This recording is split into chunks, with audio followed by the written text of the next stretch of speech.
नमस्कार, आप देख रहे हैं यू न्यूज़ यूपी और मैं हूं राहुल सिंह। यूपी गुनाह में गुनाह की एक और सच्ची सनसनीखेज खबर लेकर मैं आपके सामने हाजिर हूं।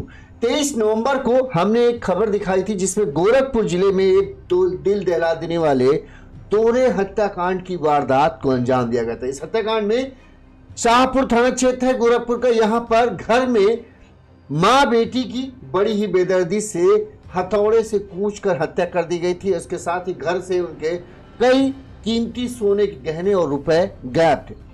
लगातार पुलिस पिछले करीब 10 से 15 दिनों से इस पूरे मामले की जांच पड़ताल कर रही थी और पुलिस को इस बात का सबसे ज्यादा शक था कि इस हत्याकांड में हो न हो कोई करीबी ही शामिल है जिसने इस हत्याकांड की वारदात को अंजाम दिया। लिहाजा पुलिस जो है, जो भी घर इन दोनों माँ बेटी के सबसे करीब था, उन पर शक जता रही थी और उन सब से जो है पूछताछ करी थी। रंजीत सिंह भाई राम राम। लेकिन पुलिस हर तरह से मुमकिन कोशिश कर रही थी, लेकिन पुलिस के हाथ कोई भी पुख्ता सबूत ऐसा नहीं लग रहा था जिससे पुलिस इस हत्याकांड का खुलासा करे। लेकिन फिर भी गोरखपुर की जो पुलिस टीम थी वो इस हत्याकांड की गुत्थी को सुलझाने में जुटी हुई थी और 10 दिनों बाद आखिरकार उन्होंने इस दोहरे हत्याकांड का खुलासा करते हुए घर के जो मां बेटी के पड़ोस में रहने वाले एक युवक को पकड़ा जिसने इस हत्याकांड की वारदात को अंजाम दिया। ये युवक बीए का छात्र था और इन दोनों मां बेटी के बेहद करीब था। कहते हैं कि ये बेटी को बुआ और जो बेटी की मां थी उसे शांति देवी, जिनकी उम्र 75 साल थी, उनको मां जैसा मानता था और वो दोनों भी इसे खूब मानते थे।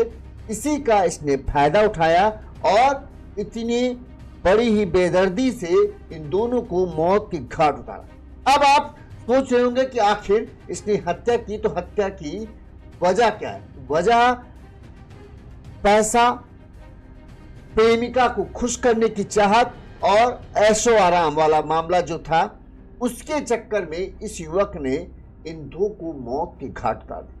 कहते हैं कि फ्री का पैसा मिले, फ्री का दौलत मिल जाए तो किसे नहीं चाहिए। यही कुछ इसके साथ था। इसको ये दोनों जो माँ बेटी थी, बेटी को ये बुआ कहता था और बेटी की जो माँ थी उसे भी माँ की तरह मानता था और वो दोनों भी इसे अपने बेटे की तरह मानते थे। इसलिए इसका घर में खुले तौर पर आना जाना था। वहीं उन दोनों का भी, माँ बेटी का भी इसके घर आना जाना था। दोनों के परिवार के लोग एक दूसरे को बड़ी ही अच्छी तरीके से जानते थे और इसी का इसने फायदा उठाया। इसे ये था कि इस घर में ये दोनों माँ बेटी जो है रहते हैं, इनके पास जो गहने हैं उनकी कीमत जो है लाखों में है, साथ ही लाखों का कैश भी इनके पास पड़ा हुआ है और अगर वो उसे मिल जाए तो फिर तो उसकी जिंदगी रातों रात बदल जाएगी। कहते हैं कि इस हत्याकांड की वारदात के बाद जो युवक है वो हत्या की वारदात को अंजाम देने के बाद अपने घर पहुंचता है, लूट के रुपयों को अपने चारपाई, अपने जो बिस्तर है उस बिस्तर पर चारों तरफ बिछाकर उस पर नाचते हुए अपना एक वीडियो बनाता है और ये वीडियो बना रहा होता है उस युवक का भांजा। भांजा पूछता है, ये मामा कहाँ से इतने रुपए लेके आ गए? बस वो कहता है, अरे चिंता मत करो, ऐश करो, ये सब अपना है, अब तो दुख भरे दिन बीते, ऐश के दिन आए। और अपनी प्रेमिका को महंगा फोन तक खरीद के देता है उन्हीं लूट के हत्या के रुपयों से। अब जब इस हत्याकांड का खुलासा हुआ तो मोहल्ले के लोग हैरान हैं कि जिसे अपना ये माँ बेटी मानते थे उसी ने इन दोनों की कितनी बेदर्दी से हत्या की। इसीलिए मैं कहता हूं आज का समय ऐसा है जहां पर अपने रोए पर ही भरोसा करने से पहले 10 बार सोचो। अपने पड़ोस में, आपके पड़ोस में जो रहता है, अपने दोस्त चुनने से पहले 10 बार सोचो कहीं उसकी नजर आपकी खुशियों पर तो नहीं है, आपकी दौलत पर तो नहीं। माँ बेटी ने इस पड़ोस पर रहने वाले युवक पर अंधा भरोसा किया, बेटे की तरह समझा, बेटे की तरह इसे प्यार किया और उसने इस प्यार का गलत फायदा उठाया क्योंकि इसकी नजर उनके पैसों पर, उनकी रुपयों थी। अब कैसे इसने इस पूरे हत्याकांड की वारदात को अंजाम दिया, कैसे पुलिस ने इसे पकड़ा, ये सब हम आपको सिलसिलेवार तरीके से बताते हैं ताकि आपको पूरा माजरा समझ में आए और सीख मिले कि भरोसा करने से पहले 10 बार सोचना क्यों जरूरी है। इस खबर से आपको समझ में आ जाएगा। ये खबर है गोरखपुर जिले के शाहपुर थाना क्षेत्र की। शाहपुर थाना क्षेत्र का घोसीपुरवा मोहल्ला था। इसी मोहल्ले में रहती थी 75 साल की शांति देवी और उनकी बेटी 55 साल की विमला। इन दोनों की 23 नवंबर को हत्या कर दी गई थी। माफ करना। इसके बाद इनकी लाश जो है जब मिली तो पूरे इलाके में सनसनी फैल गई थी। हर कोई इस घटना के बाद, इस हत्याकांड के बाद कहे, पूरे मोहल्ले में लोग सदमे में थे कि आखिर कैसे हो गया, किसने इतनी सफाई से इन दोनों की हत्या की कि किसी को इसकी बात की भनक ही नहीं लगी। बताते हैं कि जो 75 साल की शांति देवी है, पहले हम एक थोड़ा बैकग्राउंड आपको बताते हैं। 30 साल पहले इनके पति की मौत हो गई थी। इनकी मूल रूप से सिर्फ 2 ही बेटियां। सबसे बड़ी बेटी जो थी उसका नाम था सुशीला, उसकी शादी हुई थी और वो लखनऊ में अपने पति और बच्चों के साथ रहती थी। छोटी बेटी के नाम था विमला। विमला ने शादी नहीं की थी और वो अपनी माँ के साथ ही रहती थी। बताते हैं कि जो शांति देवी थी वो पहले जो है पीपीगंज की रहने वाली है और रेलवे कारखाने के समय चाय की दुकान लगाते थे। 30 साल पहले पति की मौत हो गई। अपनी मेहनत के बलबूते इन्होंने जो है दोनों बेटियों को पाला। सुशीला की शादी लखनऊ में कराई और विमला जो है इन्हीं के साथ रहती थी। उसका थोड़ा बॉयज वाला स्टाइल था, लड़कों जैसे बाल रखना और लड़कों जैसा रुआब हटना, ये विमला का पूरा रुतबा था, या कहें वो अपने आप को लड़कों जैसा दिखाती थी। जो विमला थी वो रामा फर्नीचर, वहीं पर जो उसी मोहल्ले इलाके में था, रामा फर्नीचर की दुकान में पिछले 8 साल से काम करती थी। 23 नवंबर को रविवार की शाम जो है विमला जो है फर्नीचर की दुकान से घर लौटी, लेकिन सोमवार सुबह उसका कुछ पता नहीं चला और ना ही वो दुकान पर पहुंची। इस पर जो दुकान मालिक रामानंद ने सुबह 10 बजे पहले फोन किया सोमवार को, लेकिन जब कोई जवाब नहीं आया तो रात में अपनी दुकान को बंद करने के बाद वो विमला के घर पहुंचते हैं कि ये देखने के लिए कि क्या विमला ठीक है, तबियत तो नहीं गड़बड़ है, अगर तबियत गड़बड़ है तो कब तक ठीक होगी, कब आएगी दुकान, ये सब जानकारी करने के लिए, क्योंकि दोनों माँ बेटी ही सिर्फ रहते थे कि यहाँ आ जाए। रामानंद जी जो थे दुकान के मालिक, वो इंसानियत के नाते उसके घर पहुंचते हैं। जब वहां पहुंचते हैं तो घर का दरवाजा जो है बंद मिलता है। दरवाजा खटखटाते हैं लेकिन कोई आवाज नहीं आती और इसके बाद जब दरवाजा खोलकर वो अंदर दाखिल होते हैं तो वो देखते हैं कि दोनों की लाश, एक माँ जो शांति देवी थी उनके कमरे में लाश पड़ी थी और वहीं जो विमला थी उसकी दूसरे कमरे में लाश थी। जिस घर में ये रहते थे उस घर की कीमत करोड़ों में थी। वहीं 2-3 किराएदार भी अगल बगल में रहते थे, लेकिन किसी को इनके हत्या की भनक तक नहीं थी। तुरंत रामानंद जी जब ये लाश देखते हैं, तुरंत इस बात की सूचना जो है गोरखपुर पुलिस, शाहपुर थाना पुलिस को देते हैं। मौके पर पुलिस पहुंचती है और पूरे मामले की जांच पड़ताल शुरू करती है। पुलिस ने लगातार जांच पड़ताल में जुड़ी रही। जिस तरह से हत्या की गई थी, पुलिस को शक था कि हो न हो हत्यारा कोई ऐसा है जिसको दोनों माँ बेटी बड़ी ही अच्छी तरीके से, यानी विमला और शांति देवी अच्छी तरीके से जानते थे, क्योंकि आस पड़ोस में रहने वाले किसी ने भी न चीखने की आवाज सुनी, ना ही किसी ऐसे को आते जाते देखा जो संदिग्ध लगे। दूसरी बात यह था कि जिस तरह से हत्या की वारदात को अंजाम दिया गया, पुलिस को यह था कि हो ना हो, क्योंकि घर में किसी तरह से जबरदस्ती घुसने का कोई निशान नहीं था। हाँ, घर से कीमती गहने, ये जब उनकी बड़ी बेटी वापस अंतिम संस्कार के लिए आती है सुशीला वापस, तो वो बताती कि घर में जो है उनकी बहन जो थी विमला, वो एक ब्रेसलेट सोने का पहनती थी जो काफी 2-3 तोले का था, भारी था।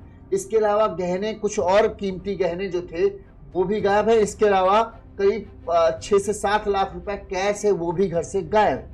जब वो बताती है तब पुलिस इस एंगल को ध्यान में रखकर जांच पड़ताल शुरू करती, कहीं लूट के इरादे से इस हत्या की वारदात को अंजाम तो नहीं दिया गया। पुलिस जांच करती है, पुलिस को यह पता चलता है कि कोई जबरदस्ती घर में तो नहीं घुसा। ऐसे में जितने भी इन दोनों के करीबी थे, यहां तक कि पुलिस जो है सुशीला पर भी और उसके पति पर भी शक करती है, कहीं ऐसा तो नहीं इन्होंने ही, क्योंकि जो भी दिख रहा था वो ये था कि हाँ कोई अपना ही है जिसने इन दोनों की हत्या की। लिहाजा पुलिस हर एंगल को ध्यान में रखकर पूरे मामले की जांच पड़ताल कर रही थी। आखिरकार 10 दिनों तक तो पुलिस के हाथ कुछ भी नहीं लगा। पुलिस हर एक से पूछताछ, मोहल्ले करीब 100 से ज्यादा लोगों से पुलिस ने पूछताछ की, लेकिन पुलिस के हाथ कुछ नहीं लगा। और जब पुलिस गहन जांच कर रही थी तब पुलिस को एक सीसीटीवी फुटेज मिलता है जिससे पुलिस को एक संदिग्ध तक, यानी जो घर के पड़ोस में रहने वाला एक युवक था जिसका नाम था रजत, उस तक पुलिस पहुंची। 6 दिसंबर को जो है पुलिस उसे हिरासत में लेती है और उससे पूछताछ शुरू करती है।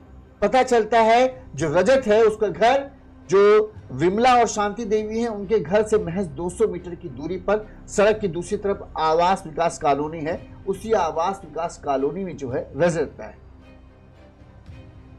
पुलिस के लिए मुश्किल यह था कि जिस हथौड़े से जो है मां बेटी की हत्या की गई, उस हथौड़े पे किसी का फिंगरप्रिंट नहीं था। वो क्यों नहीं था? क्योंकि हथौड़े पे कपड़ा लिपटा कर इन दोनों को हत्या के लिए हथौड़े का इस्तेमाल किया गया था, जिसकी वजह से उस पर निशानी थी। वही किसी बाहरी हमलावर की कोई गुंजाइश नहीं थी। पुलिस ने जब रजत की एक सीसीटीवी कैमरे में रजत दिखता है, रजत की मोबाइल लोकेशन, मोबाइल पैटर्न और हाल फिलहाल में उसने जो पैसे खर्च किए, हाल फिलहाल में जो जो चीजें उसने खरीदी, वो चीजें जो थी पुलिस को उसके ऊपर शक करने के लिए मजबूर करती थी।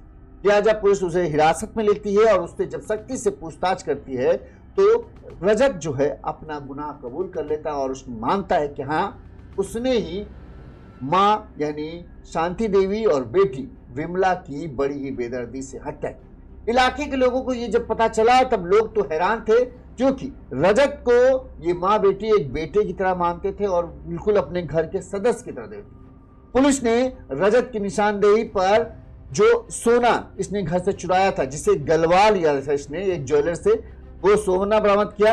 रजत के पास से पुलिस ने 16.94 ग्राम यानी करीब करीब 17 ग्राम की सोने की चेन, करीब 18 ग्राम गला सोना, ठीक है, एक अंगूठी, मोबाइल, 50,000 रुपए और वो हथौड़ा बरामद किया जिससे उसने इस दोनों की बेदर्दी से हत्या की। अब सोचिए, सोना एक 17 ग्राम का सोना यानी करीब करीब 2 लाख रुपए सीधे, एक 18 ग्राम का सोना, गला हुआ सोना, यानी ये भी करीब करीब 2 लाख रुपए, एक अंगूठी 1 तोले के ऊपर थी, करीब करीब 1 लाख रुपए, 5 लाख का सामान हो गया।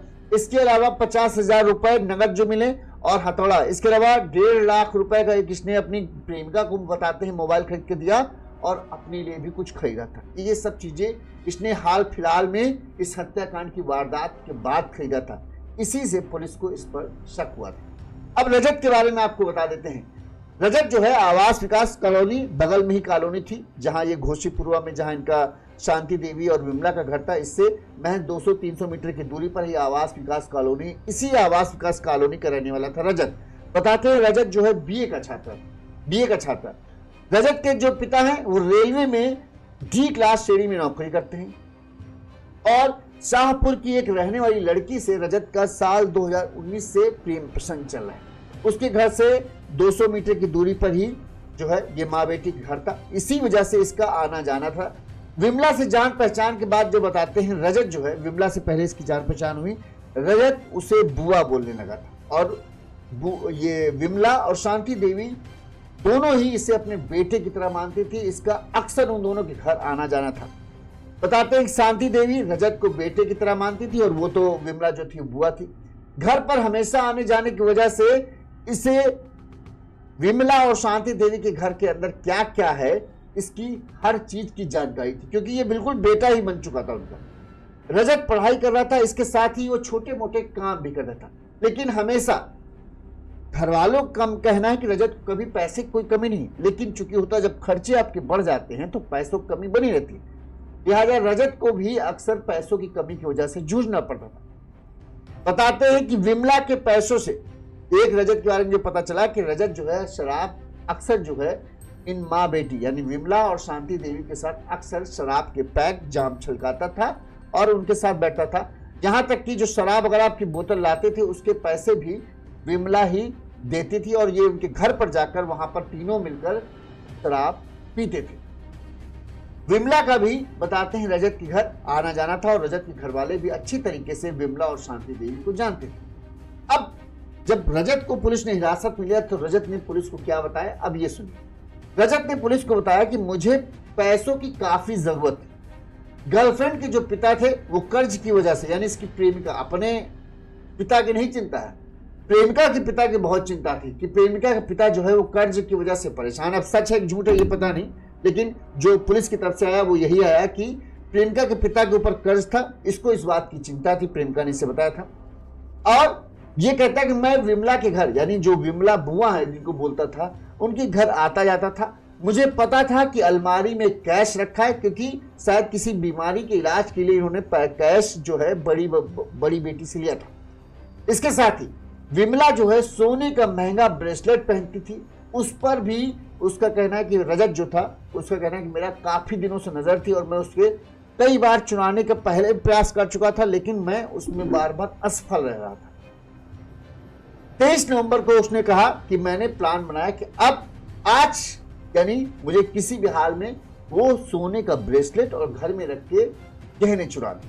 लिहाजा 23 नवंबर को रजत ने क्या प्लान बनाया कि पहले इन दोनों को नशे में धुत कर दूंगा और उसके बाद वो सब चोरी करके वहां से माल सफ कर दूंगा। लिहाजा 23 नवंबर को जो है शाहपुर की एक दुकान से जो है रजत ने रम की बोतल खरीदी। सोचा, रजत का ये सोचना था कि रम पिलाकर विमला के घर से माल साफ कर देगा। ये रात 10 बजे करीब विमला के घर पहुंचा। उस दौरान जो है किसी ने भी रजत को विमला के घर जाते नहीं देखा, तो उसने इस बात का ध्यान रखा था कि कोई किसी की भी नजर उस पर न पड़े कि वो किसी को देखे। साथ ही उस जगह पर कोई ऐसा सीसीटीवी कैमरा नहीं था जिससे रजत को घर आते या जाते हुए कहीं से कैप्चर किया जा सके। ठीक, वहां पहुंचता है, बताता है कि शांति देवी जो थी वो बाहरी कमरे के सोफे पर बैठी हुई थी। उन्होंने मुझसे हालचाल पूछा, उनसे बात कर मैं सीधा विमला के कमरे में पहुंचा। विमला ने मेरी माँ को जब दिखा दिया कि मैं रम लेके आया हूं, तो विमला ने रजत ने कहा कि मेरी माँ को विमला ने फोन किया और पराठे बनवाए। मुझे घर में ही छोड़कर वो खुद पराठे लेने घर गई। इसके बाद रात करीब 10:56 पर वो पराठा लेकर लौटी, जहां पर मैंने विमला के लिए पैक बनाया। उसके बाद विमला ने शराब पी, रम पिया, लेकिन उसको नशा नहीं हुआ। अब रजत को यह था कि कुछ भी हो जाए, आज हर हालत में एक तो विमला के हाथ में वो महंगा ब्रेसलेट और अलमारी में रखे हुए कैश को उसको उड़ाना ही था। उसने ये ठान लिया था कि आज तो चाहिए ही चाहिए, चाहे कुछ भी किसी भी हद तक न जाए। पहले नशा कराने की कोशिश की, लेकिन नशा विमला को हुआ नहीं। विमला चूंकि पीने वाली महिला थी, तो उसे उतनी आसानी से कहते नशा चढ़े तो इतना आसान खाब था नहीं। इसने सोचा 1-2 पैक में नशा चढ़ जाएगा, लेकिन विमला को नशा हुआ नहीं। वो पूरे होश से आवाज में बात कर रही थी। इससे लगा कि अब क्या करूं। लिहाजा अब जब उसके लगा कि कोई चारा नहीं बचा, तो उसने घर में रखे हथौड़े को उठाया और सीधा, विमला इससे पहले कुछ समझ पाती, उसका कहना कि मैंने विमला के सिर पर ही हथौड़ा दे मारा और तब तक मारता रहा जब तक जो है विमला की मतलब कहें सिर करे एकदम कचूमर न बन गया, मतलब मौत नहीं हो गई। और वो कहते हैं जब मैं मार रहा था वो चिल्ला रही थी। उसके चिल्लाने की आवाज जो है दूसरे कमरे में सोफे पर लेटी शांति देवी सुनती हैं और वो कहने लगती हैं कि क्या हुआ। उन्हें लगा शायद दोनों के बीच झगड़ा हो गया, इसलिए वो जो विमला है चिल्ला रही, लेकिन असल वजह थी वो विमला की चीखें जो थी मौत की चित्कार थी। लेकिन शांति देवी चूंकि 75 साल की थी, वो चलने फिरने में इतना ज्यादा कह दे सक्षम नहीं थे कि फट से उठे चीखने की आवाज सुनकर और कमरे में पहुंच जाए। 75 साल की महिला समझ सकते हैं कितना धीरे धीरे, जब तक वो उठकर वहां पहुंचे तब तक जो है जो रजत था वो हथौड़ा लेकर दूसरे कमरे में आता है। क्यों? क्योंकि उसे था कि विमला को तो मैंने मार डाला, लेकिन अगर शांति देवी रही और पुलिस आई शांति देवी से पूछेगी तो वो शांति देवी सबसे पहले नाम किसका बताएंगी? मेरा ही नाम बताएंगे। लिहाजा उसे लगा कि शांति देवी उसके लिए खतरा बन सकती है, इसलिए उसने दूसरे उसी हथौड़े से जो है इस बार शांति देवी के सिर पर ताबड़तोड़ मारा। पहले ये हथौड़े में एक कहें शांति देवी 75 साल की महिला पहले ही हथौड़े में बेहोश हो गई। उसके बाद वो तब तक हथौड़ा मारता रहा जब तक शांति देवी भी मौत नहीं हो गई।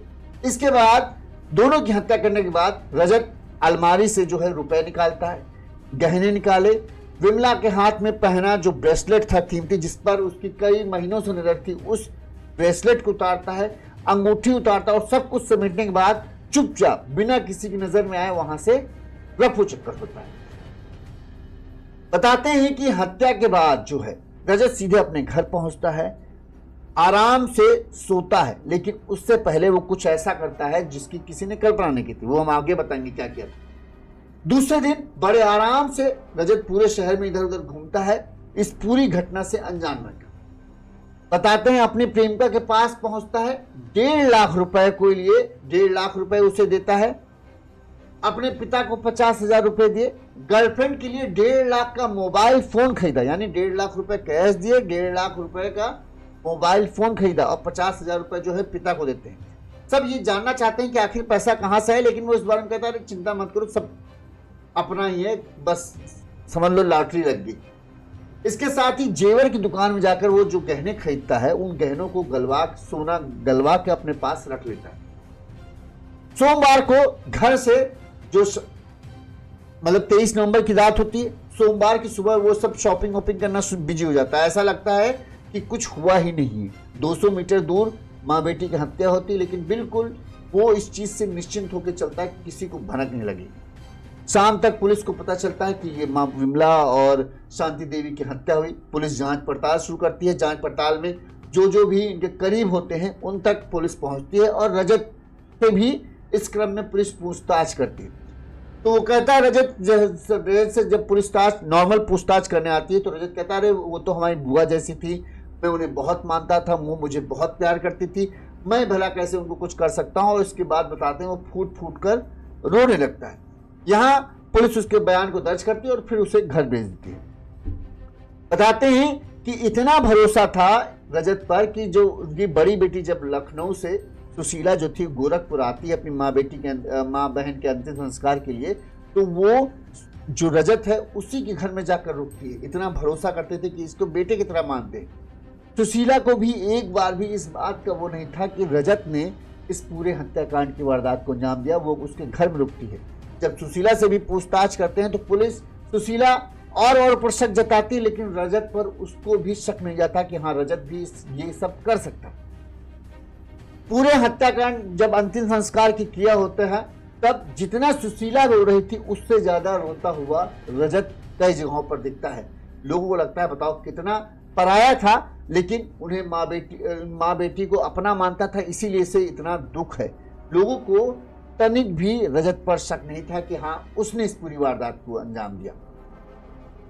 अब तब से 10 दिनों तक लगातार पुलिस सबसे पूछताछ करती है, लेकिन पुलिस के हाथ कुछ नहीं लगा। पुलिस के हाथ कैसे एक अहम सुराग लगा। पुलिस को शक तो सब पर था, लिहाजा पुलिस ने सबके फोन को सर्विलांस पर और उनकी जांच पड़ताल शुरू कर रखी थी। इस दौरान जब पुलिस है सीसीटीवी पर फुटेज खंगालती है तो 100 से ज्यादा सीसीटीवी फुटेज खंगाल रही होती है, पुलिस के हाथ कुछ नहीं लगता। लेकिन एक सीसीटीवी फुटेज में जो है पुलिस को रजत दिख जाता है, जिससे पुलिस को शंक होता है, क्योंकि वो हत्या के समय का समय मैच करता हुआ समय दिख रहा होता। जबकि रजत ने जो बयान दिया था वो ये दिखा कि उस समय वो उसके घर के आसपास तक गया नहीं था, लिहाजा पुलिस को शक होता है। इसके बाद पुलिस रजत का जो है फोन लोकेशन ट्रेस करती है तो वो भी उसके घर के पास मिलता है। इसके अलावा और भी चीजें जांच करती है तो पुलिस को एक चीज बड़ा अहम मिलता है रजत के मोबाइल से। जब पुलिस रजत को हिरासत में लेती है तो उसके मोबाइल को जब जांच करती है तो बताते हैं अभी तक इसका वीडियो सामने नहीं आया, लेकिन पुलिस को रजत के मोबाइल से एक वीडियो मिलता है। इस वीडियो में रजत जो है अपने कमरे में करीब 4.5 लाख रुपए जो नगद थे उसने अपने कमरे में बिखेर दिया था और इसके बाद वो नोटों के ऊपर कूद कूद कर खूब उसने डांस किया और इस डांस का उसने वीडियो बनवाया। वीडियो बना रहा था इसका भांजा पूछता है, नाबालिग भांजा जो था वो रजत से पूछता है कि इतने पैसे कहां से मिले। तब हंसते हुए रजत उससे बोलता है सब अपने हैं, अब खूब ऐश किया जाएगा और मौज ही मौज होगी। ये वीडियो पुलिस को रजत के मोबाइल से मिला और 4.5 लाख रुपए रातों रात कहां से आए, इसका जवाब जब रजत से पूछताछ होती है तो पुलिस पता चलता है। 11:20 पर रजत जो है विमला और शांति देवी के घर से निकलकर घर पहुंचता है और 11:40 पर इन नोटों के बीच, लूट के नोटों के बीच वो ये वीडियो बना रहा होता है। पुलिस ने एसपी सिटी जो है अभिनव त्यागी ने बताया कैसे उन्होंने रजत तक पहुंचे। उन्होंने बताया कि 23 नवंबर की हत्या की घटना को खोलने के लिए पुलिस की कई टीमें काम कर रही थी। 100 से अधिक लोगों से पूछताछ भी की गई थी, लेकिन कोई कामयाबी नहीं मिल पाई थी। पुलिस ने घटनास्थल के आसपास के करीब 800 सीसीटीवी कैमरे देखे। 13 दिन की जांच पड़ताल के बाद शुक्रवार को एक कैमरे में जो है पुलिस को रजत दिखता है, जिसके बाद पुलिस रजत को हिरासत में लेती है, कड़ाई से पूछताछ करती है, उसके मोबाइल को खंगालती है तो सारे सबूत जो है रजत के खिलाफ देते हैं। जब रजत से पूछताछ सख्ती से की जाती है तो वो अपना गुनाह कबूल कर लेता है और मानता है कि हाँ, उसने ही विमला और शांति देवी की हत्या की और उसकी वजह थी रुपया जो विमला देवी और शांति देवी के पास था। बताते हैं कि रजत 2 बहनों में इकलौता बेटा है। परिवार के अनुसार उसे किसी तरह की आर्थिक कमी नहीं थी। उसने 1 साल पहले ही कार भी खरीदी थी। इसके बावजूद गलत संगत में पड़कर वो रुपयों का लालची हो गया और अंत में उसने 2 हत्याओं को, रुपयों के लिए ही 2 हत्याओं को अंजाम दिया। अब वो कार भी कैसे लाया ये भी देखने वाली बात है। बहरहाल पुलिस ने रजत को गिरफ्तार कर लिया है और उसे सलाखों के पीछे भेज दिया है। अब मामला कोर्ट जाएगा, फिर आगे होगा, जो होगा वो भी हम आपको बताएंगे। बहरहाल पुलिस ने इस मामले में क्या कहा, पहले वो सुनिए। थाना शाहपुर पे 23/24 की रात को डबल मर्डर की घटना हुई थी। उसी के क्रम में वरिष्ठ पुलिस अधीक्षक महोदय के निर्देशन में उसका सफल निवारण किया गया है एवं उसके आरोपी रितेश रंजन उर्फ रजत को गिरफ्तार कर लिया गया है। रितेश के पास से बरामदगी में जो चोरी किए गए 1 अदद पीली धातु की चेन करीब 70 ग्राम की, जो गला की पीली धातु है वो करीब 18 ग्राम, 1 अदद अंगूठी, 1 चोरी के पैसे खरीदा गया मोबाइल एवं चोरी के 50,000 रुपये बरामद किए गए हैं। उसके पास से प्रयोग किया गया हथौड़ा भी बरामद किया गया है। जो आरोपी है एवं जिनकी मर्डर किया गया था उन आपसी जान पहचान थी, पहले से घर में आना जाना था। उसी क्रम में उस दिन घर में आके उसने यह कृत्य कारित किया। जितना भी घर से सामान चोरी किया गया था वो रिकवर कर लिया गया है एवं अगली विधिक कार्रवाई की जा रही है। हमने की वजह क्या रही? करीब 1 महीने से इसका जो घर में आभूषण थे वह घर में जो कैश रखा हुआ था उस पर नज़र थी। यह चोरी करने का काफ़ी बार कोशिश किया, उसमें नाकाम रहा और उसी क्रम में उस रात ये घटना कारित हुई। सर किस तरीके? पुलिस ने अब इस हत्याकांड का खुलासा किया। लगातार पुलिस की कई टीमें इस हत्याकांड के खुलासे में लगी थी और जब सच सामने आया है तब बताते हैं हर कोई, जो मोहल्ले के लोग हैं वो हैरान है। सबसे बड़ी बात, ये वीडियो जो है अभी तक तो पुलिस के पास ये वीडियो है जो शायद जब लोगों के सामने आ जाए तो लोग और भी हैरान हो जाएंगे। बताते हैं 11:20 पर 23 नवंबर की रात को विमला और शांति देवी की रजत हत्या करता है और 11:40 पर रुपयों के ऊपर डांस करते हुए वो वीडियो अपना बनवाता है। रजत ने लूट और हत्या की घटना को अपनी गर्लफ्रेंड के पिता के कर्ज उतारने के लिए अंजाम दी थी। कहते यही है कि उसने जो उसकी प्रेमिका थी उसके पिता के ऊपर कर्ज था, उस कर्ज को चुकाने के लिए और साथ में अपने कुछ शौक पूरे करने के लिए उसने इस हत्याकांड की वारदात को अंजाम दिया था। वही बताते हैं जब गर्लफ्रेंड जो उसकी प्रेमिका थी उससे ये पता चला कि रजत को पुलिस ने गिरफ्तार कर जेल भेज दिया है, तब वो उसके घर जाकर परिवार को हिम्मत बधा दी है और गर्लफ्रेंड ने बोला है कि वो रजत को जेल से छुड़ाकर वापस लाएगी। यानी शायद प्रेमिका को ये लगता है कि रजत ने इस पूरी वारदात को अंजाम नहीं दिया है। पर सवाल ये उठते हैं, अभी आरोपी तो खैर है, ये सवाल यही है कि रजत के पास, बीए के छात्र के पास इतने पैसे आए कैसे कि वो इतने पैसे सबको देता है। मान लो अभी जो कहा जा रहा है 1.5 लाख का मोबाइल है, 50,000 रुपये सोना उसके पास से पुलिस को मिल चुका है। कहाँ से उतना सोना आया, गलवाया जो हुआ था उसने। इसके अलावा 1 साल पहले जो उसके घर वालों का कहना है कि रजत ने कार खरीदी, कहाँ से खरीदी, कहाँ से उसके पास इतना पैसा आया, कैसा कौन सा ऐसा वो काम करता था जिसकी वजह से उसके पास इतना पैसा आ रहा था कि एक बीए के छात्र इतना पैसा कमा रहा था कि वो कार खरीद ली। तो ये चीज़ें ऐसी हैं जिनसे सवाल उठते हैं। दूसरी बात, इस खबर से एक सबक और जो सभी को लेना चाहिए, जो दोस्ती यारों को ज़्यादा ही इम्पोर्टेंस देते हैं और घर कहते नहीं लेके आने लगते हैं लोगों को। देखिए, नीयत बदलने में देर नहीं लगती। कोई आपकी खुशी से कब जलने लगेगा पता भी नहीं चलता है। लोग इतना परेबी हो चुके हैं कि वो अपने चेहरे पर इंसान एक और चेहरा ओढ़े रखते हैं कि हाँ मैं आपका अच्छा दोस्त हूँ, और अंदर ही अंदर वो आपकी खुशियों से जल रहे हैं। तो अगर आपको कोई ऐसा दोस्त मिला है जो आपका बुरा नहीं चाहता तो अपने आप को खुशकिस्मत समझिए। अगर आपको ऐसे पड़ोसी मिले हैं जिनको आपकी तरक्की से कतई तनिक भी जलन नहीं होती तो अपने आप को खुशकिस्मत मानिए, वरना ऐसे बहुत कम लोग हैं जिनको आपके आगे बढ़ते हुए देखकर, आपकी खुशी देखकर जलन हो। और ये जलन, ये नफरत, ये लालच, ये चाहत कि हम भी इनके जैसे हों, हमारे पास भी इनके जैसा पैसा हो, यही अपराध को जन्म देती। रजत के पास देख कहने को तो घर वालों के हिसाब से कोई कमी नहीं थी, सब कुछ बढ़िया था, लेकिन रजत की नज़र में जब वो इनके घर आने जाने लगता है तो उसे दिखता है कि विमला एक अच्छा सोने का मोटा ब्रेसलेट पहनती है जिसकी कीमत जो है लाखों में है, सोने की अंगूठी पहनती है जिसकी कीमत लाखों में है, इसके अलावा इनके घर पर भी लाखों रुपए कैश पड़ा हुआ है। जब वो देखता है, ये माँ बेटी उसे बेटे की तरह मानती थी, उसे घर आने जाने पर, घर के किसी कोने में जाने पर कोई रोक टोक नहीं था, उन्हें लगता था ये बच्चा है, ये भी दिल से उन्हें अपना मानता है, जिस तरह से वो इसे अपना मानती है वो भी मानता है, लेकिन इसकी नीयत अंदर ही अंदर कुछ और चल रही। ये इसकी नज़र उनके रुपए पैसे उनके गहने पर थी, प्यार नहीं था उसे, बस वो मौका तलाश रहा था किस दिन वो इनके हाथ से वो सब उड़ा ले जो उनका है, ताकि ये ऐसे रह सके।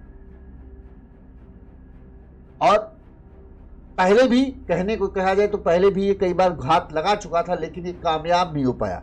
कई बार इसने चोरी करने की कोशिश की लेकिन कहते हैं कामयाब नहीं हो सकता, हुआ भी हो, छोटा मोटा माल उड़ाया भी हो, लेकिन कुछ फर्क नहीं पड़ा। जब इसका नज़र था कि बड़ा माल साफ करना है, घर में रखा जो इन्होंने इलाज के बड़ी बहन ने कहा तो पैसा आया था इनके पास, 7-8 लाख रुपए कैश था और इसके अलावा गहने सोने की वजह सब थे ही। तो बड़ी बहन ने कहा जब ये सब था तो इसे लगा होगा कि यार ऐसा ना हो कि ये इलाज में पैसा खर्च कर दे तो क्या हम लूटेंगे, लिहाजा 23 नवंबर को उसने सोचा कि आज किसी भी हाल में वो पैसा और वो सोना जो इनका है उसे अपना बनाना है। इसलिए इसने पहले 23 नवंबर की तारीख तय की। प्लान ये था कि चोरी करनी है, पहले नशे में विमला को धुत कर देना है और फिर वो 75 साल की बुढ़िया क्या कर लेगी, चुपचाप माल साफ करेंगे और ऐसा दिखाएंगे कि चोरी हो गई।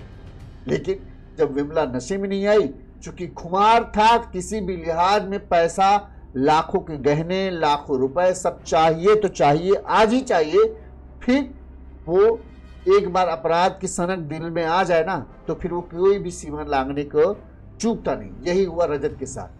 पहले तो चोरी का प्लान था, लेकिन जब चोरी का प्लान उसे लगा कि अब फेल हो जाएगा तो उसने हत्या करने में भी कोताही नहीं की। मतलब हथौड़ा उठाया, जिसे बुआ बुआ कहता था उसे हथौड़े से उसके सिर पर कई बार कर उसे मौत के घाट उतार दिया, जिसे माँ की तरह मानता था उसे मौत के घाट उतार दिया और उनके पैसों को लेकर घर पहुंचता है और उन पैसों के ऊपर नाचते हुए अपना वीडियो। दूसरे की दौलत, आसानी से दौलत, बस रातों रात अमीर बनने का जो ख्वाब होता है ना, वो इसी तरह के अपराध कर देता है। बहरहाल गोरखपुर पुलिस की तारीफ करनी चाहिए कि उन्होंने इस हत्याकांड का खुलासा आखिरकार कड़ी मेहनत करने के बाद कर दिया। जो लग रहा था शायद इसका खुलासा ना हो पाए, लेकिन आखिरकार पुलिस ने हत्यारे को गिरफ्तार किया है। हम आपको यही कहेंगे भाई सतर्क रहिए, सावधान रहिए, क्योंकि आज की दुनिया में फरेबी लोग बहुत हैं। अगर आपको कोई अच्छा साथी, पड़ोसी, दोस्त, यार मिलता है तो अपने आप को भगवान से शुक्रिया अदा कीजिए कि आपको ऐसा आदमी मिला है जो आपकी खुशियों से जल नहीं रहा है। लेकिन बहुत कम ही लोग ऐसे होते हैं, वरना हर एक की नज़र आपकी खुशियों पर है। हर कोई आपकी खुशी को लूट कर अपने हक में डालना चाहता है। यहाँ पर रजत भी यही करना चाहता था कि उनके दौलत को लूट कर खुद को खुश रख पाए, लेकिन हुआ कुछ उल्टा ही। जेल की सलाखों के पीछे आज वो पहुँच गया है और परिवार के लोग जो हैं वो, रजत के परिवार के लोग दुखी हैं कि उनके बेटे ने लालच में आकर कितना बड़ा पाप कर दिया। इस खबर के ऊपर आपकी क्या राय है कमेंट करके जरूर बताइएगा और इसी तरह से गुनाह की तमाम बड़ी खबरें हम आप तक पहुंचाते रहेंगे। साथ में असगर अली साहब, हम अच्छे हैं भाई साहब, आप कैसे हैं? आप सभी का बहुत बहुत धन्यवाद। थोड़ी पारिवारिक वजहों की वजह से हम इतने दिनों से थोड़ा सा खबर नहीं बना पाए, लेकिन हम फिर से वापस लगातार खबरों का सिलसिला, अच्छी खबरों का सिलसिला आप तक जारी रखेंगे। देखते रहिए यूनिज़ यूपी चैनल को सब्सक्राइब जरूर करिएगा। नमस्कार।